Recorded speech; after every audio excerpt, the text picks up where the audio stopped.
Hello बच्चों, क्या हाल चाल है आप सबके। उम्मीद है आप सब बहुत अच्छे होंगे। मैं हूं आर के रॉय और स्वागत है आप सभी का शिक्षा स्थान यूट्यूब चैनल पर। तो आज से हमारा कक्षा 10 का जो तीसरा चैप्टर है, दो चर वाले रैखिक समीकरण युग्म, ये शुरुआत होने जा रहा है। तो ये जो वीडियो है ये आपका परिचय, इंट्रोडक्शन कह सकते हो आप इसको, जिसमें हम एक चर वाले रैखिक समीकरण, दो चर वाले रैखिक समीकरण, उसका हल, फिर दो चर वाले रैखिक समीकरण युग्म, फिर संगत समीकरण क्या होता है, असंगत क्या होता है, और ये रैखिक समीकरण युग्म जो है ज्यामितीय किस चीज़ को सूचित करता है, इन सब चीज़ों को देखेंगे। और इससे अगले वाले वीडियो में हम प्रश्नावली 3.1 का जो हल है वो करेंगे। ठीक है, तो ये पूरा का पूरा इंट्रोडक्शन वीडियो है आपका, जिसमें बेसिक आपको बताया जाएगा। तो आप पूरे वीडियो को देखिएगा, आपको पूरा समझ में आएगा। चलिए शुरू करते हैं। क्या है, देखिए, आप पढ़े होंगे इससे पहले, बहुपद चैप्टर अभी फिनिश हुआ, तो उसमें आपने पढ़ा कि रैखिक बहुपद होता है एक। ठीक है, रैखिक बहुपद क्या होता है, वैसे बहुपद जिसका घात एक हो उसको रैखिक बहुपद कहते हैं। ठीक है, और बहुपद में ही उस px को हटा के जीरो लगा दीजिए तो वही समीकरण बन जाता है। जैसे देखिए, अगर मैं एक ऐसे लिखूं, px बराबर मान लीजिए x+2 एक बहुपद था ना, तो अब इस px के बदले में जीरो लिख दीजिए, जीरो बराबर x+2, यानी कि x+2 बराबर जीरो। तो ये जो है ना आपका, यही आपका समीकरण बन गया। ठीक है, तो बहुपद और समीकरण बड़ा मिलता जुलता है, दोनों पक्ष जैसे ही हो गया तो वो क्या बन जाएगा, समीकरण बन जाएगा। तो अभी हम लोग पढ़ रहे हैं एक चर वाले रैखिक समीकरण। नाम से क्लियर है, एक ही चर होगा और रैखिक होगा, एक ही चर होगा। देखिए, इसमें सिर्फ चर x है और इसका घात एक है, तो एक चर वाले रैखिक समीकरण हो गया। 2x बराबर 1, यह भी एक चर वाले रैखिक समीकरण है, क्योंकि -1 को उधर ले जाओगे तो 2x - 1 बराबर 0 हो जाएगा, यह भी एक रैखिक समीकरण है। उसी तरीके से x/2 - 5 बराबर 0, यह भी एक रैखिक समीकरण है। जनरली आप क्या कह सकते हो व्यापक रूप में कि ax + b बराबर 0 जो है वो एक रैखिक समीकरण है। यानी रैखिक समीकरण का व्यापक रूप क्या होता है, एक चर वाले रैखिक समीकरण का व्यापक रूप ax + b बराबर 0, जहाँ पर a 0 नहीं होना चाहिए, क्योंकि अगर a 0 हो गया तो ये टर्म गायब हो जाएगा ना, फिर तो सिर्फ b बचेगा, तो वो एक चर वाले रैखिक समीकरण नहीं रह पाएगा। तो ये हो गया एक चर वाले रैखिक समीकरण के बारे में सारा चीज। अब देखिए, इसी में क्या होगा, दो चर वाले रैखिक समीकरण, तो सिर्फ दो चर आ जाएगा, बाकी तो रैखिक समीकरण तो रहेगा, यानी कि जो इसका घात है वो तो एक ही रहेगा। तो यहाँ देखिए, x एक चर है और y दूसरा चर है, दो चर हो गया और दोनों पर पावर एक ही है, तो रैखिक समीकरण ही है। तो दो चर वाले रैखिक समीकरण हुआ ये। यहाँ देखिए, y भी है x भी है, दो चर वाले रैखिक समीकरण हुआ। मतलब बराबर अगर बीच में आपको दिख जाए ना, या तो बराबर की एक तरफ 0 दिखेगा या कोई नंबर दिखेगा, कुछ भी दिखेगा, तो बराबर यदि है तो समझ जाइए कि वो एक समीकरण है। समीकरण का दो पक्ष होता है, एक होता है बायां पक्ष, एक होता है दायां पक्ष। ठीक है, यहाँ भी देखिए, यह भी दो चर वाले रैखिक समीकरण है। तो आप इसका व्यापक रूप क्या लिख सकते हो दो चर वाले रैखिक समीकरण का, ax + by + c बराबर 0। यह क्या हुआ, दो चर वाले रैखिक समीकरण का व्यापक रूप है। व्यापक रूप मतलब, व्यापक रूप का मतलब ऐसे दिखता है वो, जहां पर x का जो गुणांक है a, वह भी 0 नहीं है, a भी 0 नहीं है, और y का गुणांक b भी 0 नहीं होगा। आप कहोगे सर ये 0 हो जाएगा तो क्या होगा, यदि x 0 हो गया, x का गुणांक 0 हो गया, तो ये टर्म तो 0 होकर गायब हो जाएगा, सिर्फ y बचेगा, तो एक ही कह सकते हैं एक ही चर रह गया ना। उसी तरीके से b भी 0 हो गया तो सिर्फ x बचेगा, तो एक ही चर रहेगा, यानी a और b दोनों 0 नहीं होगा। a b और c क्या है, संख्या, वास्तविक संख्या, कोई भी अचर पद कह सकते हो आप, a b और c वास्तविक संख्या, बट a और b 0 नहीं है। तो कई बार आपसे क्वेश्चन ऐसे भी पूछ लिया जाएगा कि दो चर वाले रैखिक समीकरण का व्यापक रूप क्या होता है, तो ये सब में लिखा हुआ रहेगा, लेकिन किसी में लिखा हुआ रहेगा a बराबर 0, किसी में b बराबर नहीं 0, ऑप्शन जो दिया हुआ रहेगा आपको। या इसी चीज को एक और तरीके से कह सकते हो आप, इसी चीज को आप ये कह सकते हो, देखिए a 0 नहीं है, b भी 0 नहीं है, बराबर दे के काट देते हैं, उसको कहते हैं बराबर नहीं है, यानी a 0 के बराबर नहीं है, तो पढ़ते क्या है, a 0 नहीं है। तो a 0 नहीं है, b 0 नहीं है, तो a का स्क्वायर कीजिएगा तब भी 0 नहीं होगा, और b का स्क्वायर कीजिएगा तब भी 0 नहीं होगा, और दोनों को जोड़ दिया तब तो पक्का 0 नहीं होगा। तो या तो ऐसे देगा कंडीशन, यानी कि ax + by + c बराबर 0, यदि दो चर वाले रैखिक समीकरण है तो या तो वो ऐसे लिख लेगा, या उसको ऐसे भी वो दे सकता है कि a² + b² 0 के बराबर नहीं है। ठीक है, तो ये हो गया दो चर वाले रैखिक समीकरण। दो चर है और घात एक, इसलिए दो चर वाले रैखिक समीकरण है, क्योंकि दायां पक्ष और बायां पक्ष सब नाम में ही छुपा हुआ है। ठीक है, अब देखिए, दो चर वाले रैखिक समीकरण किस चीज को ज्यामितीय निरूपित करता है, सूचित करता है। तो ax plus B Y plus C बराबर 0 जो है ना, यह एक रेखा को सूचित करता है। ax plus B Y plus C बराबर 0, यह एक दो चर वाले रैखिक समीकरण है।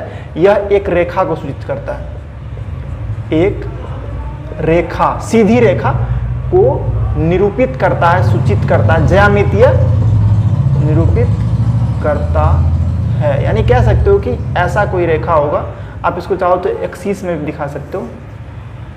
ये एक्स एक्सिस हो गया, ये एक्स डैश, ये y और ये y डैश। तो ये ax plus B Y plus C बराबर जो, मतलब कहने का ये है कि रैखिक समीकरण चाहे एक चर वाले हो चाहे दो चर वाले हो, एक रेखा को सूचित करता है। तो ये होगा या तो x, ये रेखा जो, ये भी एक रेखा ही होता है, तो या तो वो x एक्सिस के समांतर होगा या y एक्सिस के समांतर होगा। लेकिन जब दोनों चर आ जाएगा ना, तो वो टेढ़ा टोढ़ी होगा, कुछ मतलब ना ही समांतर नहीं होगा, ठीक है। लेकिन ये भी रेखा को रिप्रेजेंट करता है, सूचित करता है, ये वाला भी रेखा को ही सूचित करता है। बड़ा ध्यान से देखिएगा, बहुत इंपॉर्टेंट बात बता रहा हूँ। यहाँ से हम लोग जो है कोई भी समीकरण का हल होता है ना, वो हल के बारे में ही चर्चा करेंगे, ठीक है। तो यह एक रेखा को सूचित करता है। क्या समझे यहाँ से? रैखिक समीकरण का अगर आप ग्राफ बनाओगे, या इसी को कहते हैं ज्यामितीय, किसको रिप्रेजेंट करता है, किसको सूचित करता है, तो जब ग्राफ बनाओगे तो आपको एक सीधी रेखा मिलेगा। यानी कि रैखिक समीकरण एक रेखा को सूचित करता है। या ax plus B Y plus C बराबर 0 का जो ग्राफ होगा वह एक स्ट्रेट लाइन होगा, सीधी रेखा होगा, ठीक है। इतनी बात के बाद अब हम लोग देखते हैं कि रैखिक समीकरण का हल क्या होता है, कैसे हल डिफाइन करती है, क्या होता है हल। ने एक रेखा लिया है, अब आप इसको रेखा कह सकते हो, दो चर वाले रैखिक समीकरण, एक रेखा लिया जिसका समीकरण क्या है 2x प्लस 3y बराबर 5। यहाँ से देख रहे हैं कि रैखिक समीकरण जो दो चर वाले होते हैं उसका हल क्या होता है। वैसे एक बात आप समझ लो, किसी भी समीकरण का हल वह वैल्यू होता है जो समीकरण को संतुष्ट करता है। संतुष्ट करने का मतलब क्या हुआ कि दोनों तरफ वह मान रखने पर बराबर हो जाएगा, सीधी सी बात है, ठीक है। तो एक बार क्या कीजिए, आप इसमें x बराबर 1 और y बराबर 2 रख लीजिए। x बराबर 1 तथा y बराबर 2 रखते हैं समीकरण 1 में, देखते हैं क्या होता है, संतुष्ट करता है या नहीं करता है। यहाँ से आप ये भी सीखोगे संतुष्ट करने का मतलब क्या होता है। तो रखिए, जहाँ x है वहाँ पर 1 रखिएगा, 2 गुना 1 प्लस 3 गुना y का मान 2 है, इधर बराबर 5 है तो 5 रखिए। जहाँ x है वहाँ पर 1 रख दिए, जहाँ y है वहाँ पर 2 रख दिए। तो क्या होगा, देखिए 2 प्लस 3 दूना 6, इधर 5 है, 6 2 8 बराबर 5। ये तो गलत हो गया ना, इसका मतलब संतुष्ट किया क्या, संतुष्ट नहीं किया। यानी x बराबर 1 और y बराबर 2 इस समीकरण को संतुष्ट नहीं किया। इसका मतलब क्या कह सकते हो कि x बराबर 1 y बराबर 2, जिसको आप ऐसे भी कह सकते हो 1,2, क्योंकि पहले जो होता है वो इस तरीके से मैं जो लिखा रहता है, पहले x नियामक होता है और बाद में y नियामक होता है। तो x नियामक 1 और y नियामक 2 यदि रखते हैं, यानी 1,2 रखते हैं, तो यह हल नहीं है, समीकरण 1 का हल नहीं है। क्यों नहीं है? क्योंकि संतुष्ट नहीं किया, ठीक है। अब एक बार क्या कीजिए, x बराबर 1 तथा y बराबर 1 रखिए समीकरण 1 में, देखते हैं क्या होता है। तो 2 गुना 1 जोड़ 3 गुना 1, ठीक है, इधर बराबर 5 है, तो 2 एकम 2 होगा प्लस 3 एकम 3 होगा बराबर 5। देखिए इधर 5 बराबर 5 हो गया, यह तो सही है ना, इसका मतलब संतुष्ट कर गया। तो यही होता है संतुष्ट कराने का मतलब कि दोनों तरफ देखिए बराबर आ गया, 5 बराबर 5, 2 बराबर 2, 3 बराबर 3, कुछ भी अगर ऐसा आ रहा है तो जो x और y का मान रखने से बराबर हो गया, संतुष्ट कर गया, वह हल हो जाएगा, ठीक है, वह हल हो जाएगा। तो क्या कह सकते हो, अतः x बराबर 1, y बराबर 1, जिसको आप क्या कह सकते हो, या 1,1 कह लो, क्योंकि इसमें x 1 है और y 1 है। ऐसे याद है ना आपको, जब हम ये ऑर्डर पेयर ऐसे लिखते हैं, उसमें पहले x कोऑर्डिनेट होता है और बाद में y कोऑर्डिनेट होता है। 1,1 जो है समीकरण का हल है, समीकरण 1 का, समीकरण का 100 मदरी का 0 लिख सकते, समीकरण हो गया, समीकरण 1 का हल है, हल है। अभी मैंने आपको क्या बताया था कि दो चर वाले रैखिक समीकरण जो होता है वह एक रेखा को सूचित करता है। तो हल होने का मतलब क्या हुआ ये समझिए। अगर आप कह सकते हो, कह रहे हो ये चीज़, देखिए कि ax plus B Y plus C बराबर 0 का यदि आप हल ढूंढना चाहते हो, यह व्यापक रूप में लिखा हुआ है, हमने व्यापक रूप में लिखा है। ax plus B Y plus C बराबर 0 एक रेखा को सूचित करेगा, ठीक है।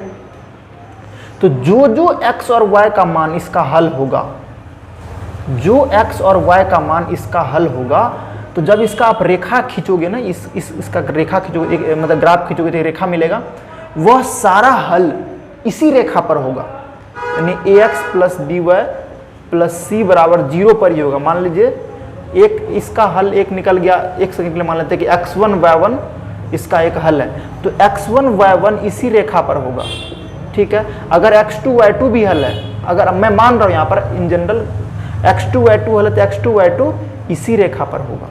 यानी आप यहां से क्या कह सकते हो कि किसी भी जो दो चर वाले रैखिक समीकरण का हल जो होता है वो हमेशा उसके रेखा पर ही स्थित होता है, और जो हल नहीं होगा वह रेखा पर स्थित नहीं होगा। मान लेता हूं कि x3, y3 हल नहीं है, ये दोनों हल था और ये हल नहीं है, तो वो कहीं इधर होगा या इधर होगा, कहीं होगा, लेकिन इस रेखा पर नहीं होगा, रेखा से बाहर ही होगा।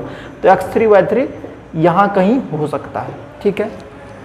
तो यहाँ से मैंने आपको ये बताने की कोशिश करी, पहली बात कि दो चर वाले रैखिक समीकरण या रैखिक समीकरण एक रेखा को सूचित करता है और हर एक समीकरण का हल होता है। तो अगर मैं दो चर वाले रैखिक समीकरण की बात करूं तो आप बीजगणितीय रूप से पहले देखोगे तो क्या देखोगे कि x और y का वह मान जो रैखिक समीकरण को संतुष्ट करता है वह उसका हल होता है। और यदि आप इसको ज्यामितीय रूप से देखोगे ना तो मजा आ जाएगा। फिर क्या, चूंकि यह जितने भी हमने रैखिक समीकरण लिखा हुआ तो एक रेखा को सूचित करता है, और जो जो इसका सॉल्यूशन होगा, जो जो इस रैखिक समीकरण का हल होगा, वह सारे बिंदु इसी रेखा पर लाई करेगा, इसी रेखा पर स्थित होगा, ठीक है। तो अब आप मुझे एक बात बताओ, क्या बताओ, इस रेखा पर कितने बिंदु, बताओ इस रेखा पर कितने बिंदु है? तो आपको सर बहुत सारे बिंदु है, क्योंकि रेखा बनता कैसे, बहुत सारे बिंदु बिंदु बिंदु बिंदु इनफाइनाइट बिंदु, अनंत बिंदु मिलाकर के एक रेखा बनता है, और हर एक बिंदु का x नियामक और y नियामक होगा। और चूंकि वह एक रेखा पर है, इस रेखा पर है, तो इस रेखा के समीकरण में जब आप डालोगे वह मान, यह मान तो संतुष्ट करेगा, यानी हर एक बिंदु इसका हल है। हर एक बिंदु इस रेखा पर बहुत सारे बिंदु, देखिए बहुत, अभी तो मैं दूर दूर लिख रहा हूं, कितने बिंदु, उसका जवाब है कि अनंत बिंदु है, और रेखा और बढ़ेगा इधर दोनों, क्योंकि रेखा को आप दोनों तरफ बढ़ा सकते हो अनंत रूप से, ठीक है। तो एक चर, दो चर वाले रैखिक समीकरण के कितने हल होते हैं? अनंत हल होते हैं। पहले तो हल समझे आप, x और y का वह आप लिख सकते हो, x तथा y का वह मान जो समीकरण ax प्लस बी वाई बराबर प्लस सी बराबर 0 को संतुष्ट करता है, को संतुष्ट करता है, इसका हल कहलाता है, इसका हल कहलाता है। जैसे कि अभी देखिए, जैसे कि ax plus B Y plus C बराबर 0 का हल, मान लेते हैं कि x बराबर 1 तथा y बराबर 2 है, ऐसा हमने मान लिया बस। आप देखने मत लगना कि सर यहाँ तो पुट करते हैं तो संतुष्ट तो होता ही नहीं है, तो ए बी सी का कुछ मान होगा तब की बात है। तो अगर है, इसका मतलब क्या कहेंगे, तो 1,2 इसका हल होगा, और 1,2 जब इसका ग्राफ ड्रॉ करोगे तो उसी लाइन पर स्थित होगा, ठीक है। 1,2 हल होगा क्योंकि वो संतुष्ट कर रहा है। तो आप चाहे तथा x का x बराबर 1 और y बराबर 2 हल है, मान लिया हमने हल है, हल है, तो 1,2 हल होगा, ऐसे बोलो या फिर ऐसे बोलो, एक ही बात है, इसमें कोई अंतर नहीं है, ठीक है। और अभी मैंने आपको बताया कि एक रेखा पर अनंत बिंदु होते हैं और हर एक बिंदु उसका हल है, तो क्या कह सकते हैं, दो चर वाले रैखिक समीकरण के अनंत हल होते हैं। कितने होते हैं? अनंत हल। यहां पर मैं दो चर वाले रैखिक समीकरण कह रहा हूं, यानी ax plus B Y plus C बराबर 0 एक रेखा को निरूपित करता है, अब देखो, चूंकि एक रेखा पर अनंत, एक रेखा पर के सभी बिंदु इसके हल होते हैं, इसके हल होते हैं, ठीक है, इसके हल होते हैं, और एक रेखा पर अनंत बिंदु होते हैं तो हर एक बिंदु हल होगा। तो क्या कह सकते हो कि ax plus B Y plus C बराबर 0 के अनंत हल होंगे। अतः ax plus B Y plus C बराबर 0 के अनंत हल होंगे, अनंत हल होंगे। यानी दो चर वाले रैखिक समीकरण के अनंत हल होते हैं। मैं दो चर वाले रैखिक समीकरण बोल रहा हूं, मैं दो चर वाले रैखिक समीकरण युग्म नहीं बोल रहा हूं। सिर्फ एक कोई भी आप दो चर वाले रैखिक समीकरण ले लो तो उसके कितने हल होंगे? अनंत हल, क्योंकि वह एक रेखा को सूचित करता है और रेखा पर अनंत बिंदु होते हैं, हर एक बिंदु हल है, अतः इसके अनंत हल होंगे। यहां तक तो आप समझ गए। अब हमारी बारी है दो चर वाले रैखिक समीकरण युग्म में आने की। चलिए देखते हैं। मुझे एक बात बताइए, युग्म का मतलब क्या होता है? मैं बताता हूं। युग्म का मतलब होता है जोड़ा, जोड़ा। युग्म का मतलब क्या होता है सर? जोड़ा होता है, जोड़ा, जिसको कहते हैं ना जोड़ा, मतलब दो ठो। युग्म का मतलब जोड़ा होता है। यानी क्या होगा? दो चर वाले रैखिक समीकरण, अभी आप पढ़े हैं युग्म मतलब वही दो ठो, यानी कि दो ठो दो चर वाले रैखिक समीकरण यदि एक साथ लिखते हैं ना तो उसको क्या कहते हैं? दो चर वाले रैखिक समीकरण युग्म। यानी आप क्या लिख सकते हो? 2x प्लस 3y माइनस 6 बराबर 0 तथा 5x प्लस 3y माइनस 8 बराबर 0, ऐसा कुछ। क्या हो गई है? देखिए, एक रैखिक समीकरण ये है, एक रैखिक समीकरण ये है, दो चर वाले दोनों है और दो ठो इसलिए युग्म हो गया। तो ये दो चर वाले रैखिक समीकरण युग्म है। ठीक है, तो आप इसको व्यापक रूप में क्या लिख सकते हो? सामान्य रूप में क्या लिख सकते हो? जैसे ax plus B Y plus C, आपने पहले एक था तो कैसे लिखते थे? ax plus B Y plus C बराबर 0, ऐसे लिखते थे। तो अभी दो है ना, तो दोनों को आप ax plus B Y plus C बराबर 0 तो नहीं लिखोगे, इसलिए क्या करते हैं? इसमें 1 यानी पहला है इसलिए 1 लगा दिए। a1x plus b1y plus c1 बराबर 0 और दूसरा क्या हो जाएगा? a2x plus b2y plus c2 बराबर 0। यही है आपका दो चर वाले रैखिक समीकरण युग्म। दोनों देखिए, दोनों है मतलब ये और ये मिला करके, ये एक ठो है, ये एक ठो, दोनों एक साथ जोड़ा हो गया तो दो चर वाले रैखिक समीकरण युग्म है। जहां पर इतना तो आपको पता ही है, यह क्या है? व्यापक रूप है, व्यापक रूप या सामान्य रूप कह सकते हो आप। जहां पर इतना तो आपको पता होगा ना कि a1 0 नहीं है, b1 भी 0 नहीं है, या इस बात को आप कह सकते हो कि a1 का स्क्वायर प्लस b1 का स्क्वायर 0 नहीं है। सिमिलरली उसी तरीके से आप कह सकते हैं a2 0 नहीं है, b2 भी 0 नहीं है, या इसी बात को आप कैसे कहोगे कि a2 square plus b2 square 0 नहीं है। समझ गए ना? इतना में तो कोई दिक्कत नहीं हुआ होगा। जैसे हमने ax plus B Y plus C बराबर 0 के लिए लिखा था ना, तो वही कंडीशन तो यहाँ भी हुआ था। दो बार दो a1 1 करके आ गया तो दो कंडीशन हो गया। ठीक है, ये और ये। तो ये मैं क्यों बता रहा हूँ पता है?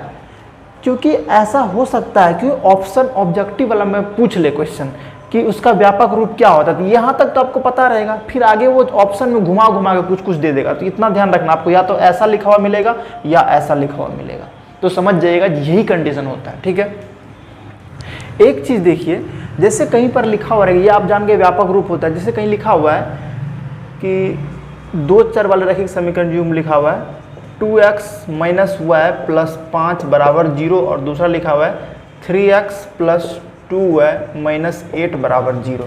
तो यहाँ से आपको व्यापक जब ऐसे लिखोगे ना तो आपको जरूरत पड़ेगा बाद में a1 b1 c1 और a2 b2 c2 लिखने का। तो कैसे लिखोगे? तो ये पहला इक्वेशन हुआ ना, और ये दूसरा वाला इक्वेशन है। इसका मतलब ये a1x plus b1y plus c1 बराबर 0 है, ये a2x plus b2y plus c2 बराबर 0। तो पहले आप उसको इस तरीके से लिखने की कोशिश करो। ठीक है, तो कैसे लिख सकते हो इसको? आप लिखोगे तो 2x प्लस तो आपको लिखना है क्योंकि देखिए यहाँ पर प्लस है, तो माइनस को क्या लिख दो? -1 इंटू वाई, अब प्लस 5 तो है, इधर कोई दिक्कत नहीं है। यहाँ पर भी आप कैसे लिखोगे?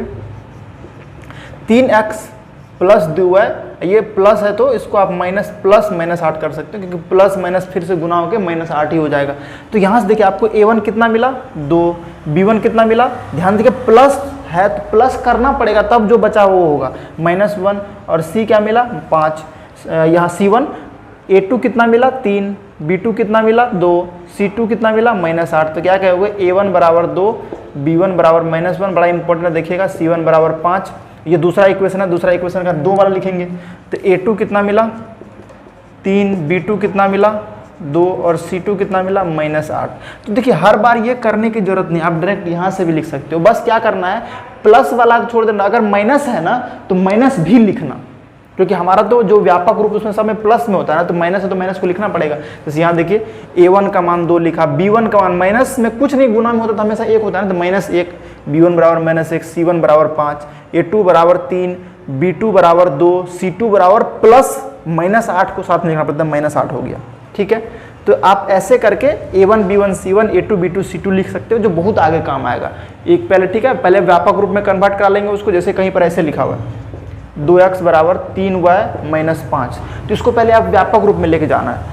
तो 2x 3y इधर लाइए तो -3y + 5 बराबर 0। और एक और इक्वेशन होगा, तो अगर वो भी नहीं है तो उसको भी कन्वर्ट कराएगा। तो फिर यहाँ से देखिए, अगर ये पहला है तो a1 b1 - 3 c1 5, ऐसे करके लिखोगे। इसको आगे तो हम लोग देखेंगे ही, पहले यहाँ बताना जरूरी थोड़ा कि कैसे हम a1 b1 c1 और a2 b2 c2 को लिखते हैं।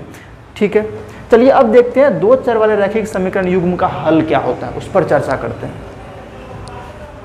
देखिए सब आप जानते हैं ना, उदाहरण से समझना बड़ा अच्छा होता है। तो पहले एक उदाहरण देके आपको समझाता हूँ, फिर परिभाषित करूँगा कि दो चर वाले रैखिक समीकरण युग्म का हल कैसे लिखते हैं। तो देखिए x + 3y बराबर 5 एक समीकरण लिया और दूसरा लिया x + y बराबर 3 दूसरा समीकरण। ठीक है, इसको समीकरण 1 मान लिया, इसको समीकरण 2 मान लिया। ठीक है, अब क्या करो आप, मैं एक बार इसमें x बराबर 2 और y बराबर 1 रखता हूँ। तो x बराबर 2 तथा y बराबर 1 रखने पर, ऐसा समझाने के लिए कर रहा हूँ आपको कि हल क्या होता है। ठीक है, समीकरण 1 में रखने पर, तो पहले 1 में रखिए, तो 1 से समीकरण 1 से क्या मिलेगा आपको, x के जगह पे 2 रखोगे और y के जगह पे जोड़ 3 गुना y के जगह पे 1 रखोगे। ठीक है, इधर बराबर 5 है ही, तो आपको क्या मिल रहा है 2 + 3 बराबर 5, तो क्या हो गया 5 बराबर 5। यह बात तो सही है। इसका मतलब क्या हुआ, x बराबर 2 और y बराबर 1 समीकरण 1 का हल है। तो कह सकते हैं, इसका मतलब कह सकते हैं x बराबर 2 y बराबर 1, या आप इसको ऐसे भी लिख सकते हो ना, 2,1 x 2 y 1 समीकरण 1 का हल है। समीकरण 1 का हल है। अब इसी मान को हम लोग इसमें भी रखना चाहते हैं, एक बार देखते हैं क्या होता है। तो समीकरण 2 से 2 में रखिए, तो क्या मिलेगा, x के जगह पे 2 रखिएगा, प्लस है y के जगह पे 1 रखिएगा, अब बराबर 3 है। तो देखिए 3 बराबर 3, यह भी सही हो गया। इसका मतलब x बराबर 2 y बराबर 1 समीकरण 2 का भी हल है। क्या कह सकते हैं, इसका मतलब x बराबर 2 तथा y बराबर 1, यानी आप इसको 2,1 कह सकते हो। आगे से मैं 2,1 बोलूँगा, तो जो पहले लिखा आप समझ जाइएगा वो x का मान है, जो बाद में लिखा है वो y का मान है। यानी 2,1 आप कह सकते हो समीकरण 2 का हल है। समीकरण 2 का हल है। इसका मतलब आप क्या कह सकते हो कि सर 2,1 जो है ना, समीकरण 1 और समीकरण 2 दोनों का हल है, और समीकरण 1 और समीकरण 2 मिलाकर के हमारा बनता है रैखिक समीकरण युग्म।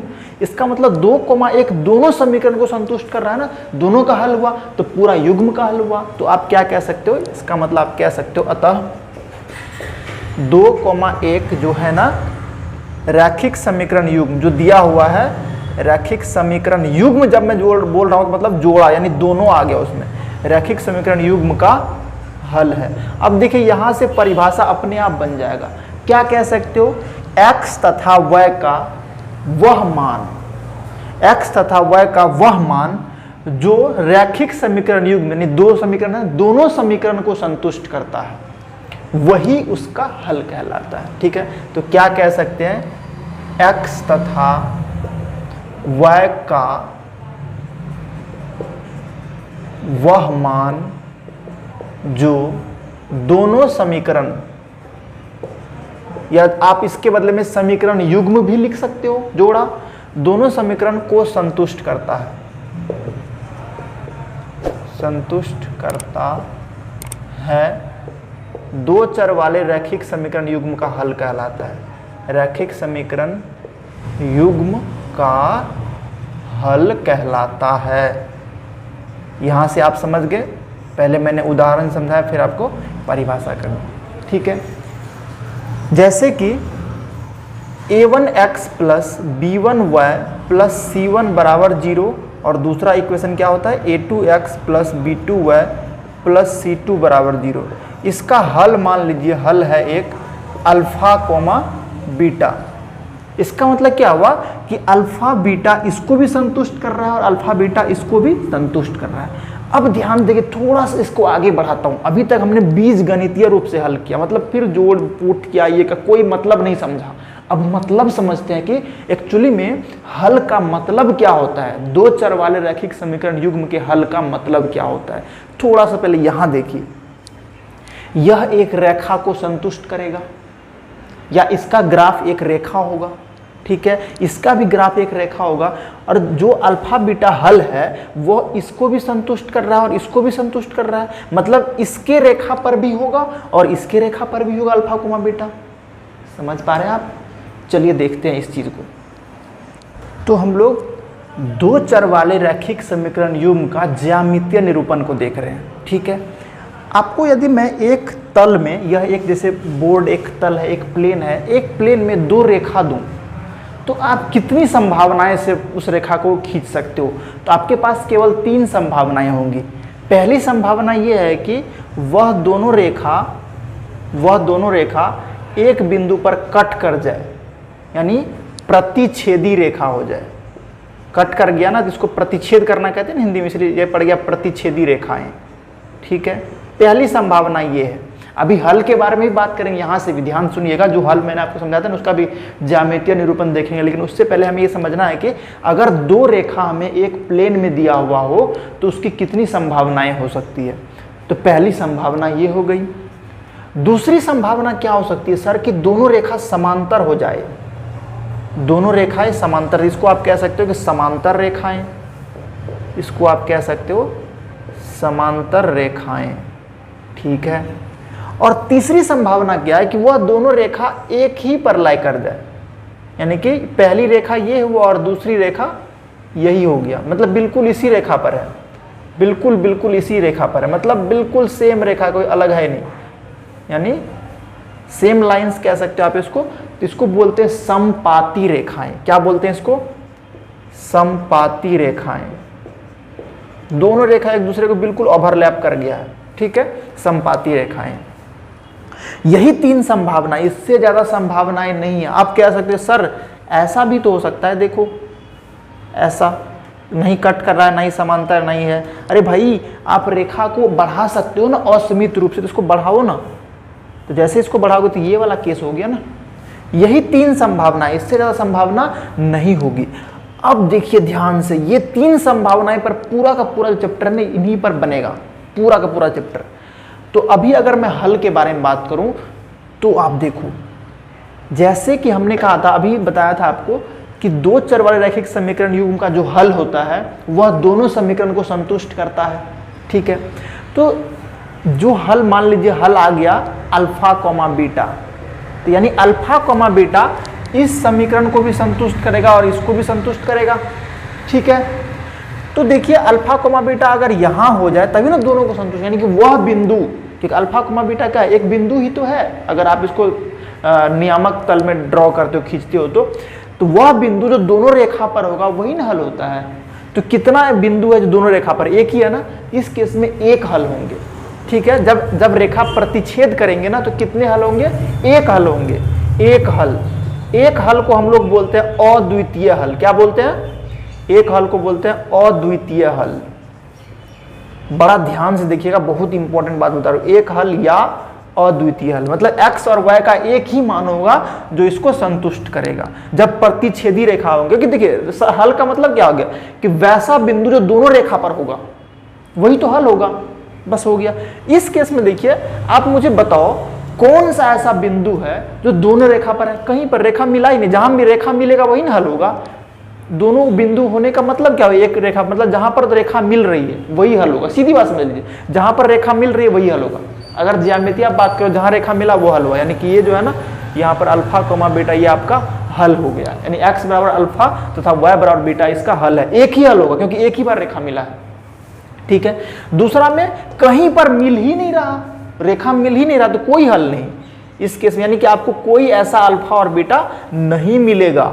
हमने हल तो ढूंढने की कोशिश करा लेकिन कोई भी हल मिला ही नहीं हमको।